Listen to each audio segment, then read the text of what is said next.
বিয়ের অনুষ্ঠানে সামান্য চেয়ারে বসা নিয়ে শুরু হয় বাকবিতণ্ডা, আর সেই ঘটনাকে কেন্দ্র করে রণক্ষেত্রে পরিণত হলো পুরো এলাকা। রাতভর দফায় দফায় সংঘর্ষ, শতাধিক ককটেল বিস্ফোরণ। শুধু তাই নয়, ভাঙচুর করা হয়েছে অন্তত 15টি ঘরবাড়ি।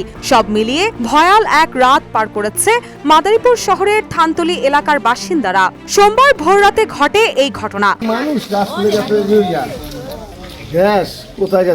স্থানীয় সূত্রে জানা যায়, শনিবার পাকুদি এলাকার শাহজাহানের ছেলে ইতালি প্রবাসী মামুনের বিয়ের অনুষ্ঠানে চেয়ারে বসাকে কেন্দ্র করে থানতলী এলাকার ফজল খাঁর ছেলে আকিব খাঁ ও পাকুদি এলাকার দবির মুন্সির ছেলে মঈন মুন্সির মধ্যে বাকবিতণ্ডা হয়। পরে উপস্থিত অতিথিরা বিষয়টি মীমাংসা করে দিলেও রোববার সন্ধ্যায় থানতলী এলাকায় মুখোমুখি হয় দুই গ্রুপ। শুরু হয় সংঘর্ষ।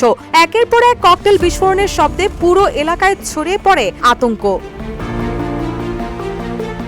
এদিকে খবর পেয়ে ঘটনাস্থলে পৌঁছায় সদর মডেল থানা পুলিশ। পরিস্থিতি নিয়ন্ত্রণে আনতে ছোড়া হয় টিয়ার শেল, কিন্তু তাতে সাময়িক উত্তেজনা কমলেও সোমবার ভোররাতে আবারও সংঘর্ষে জড়িয়ে পড়ে দুই পক্ষ।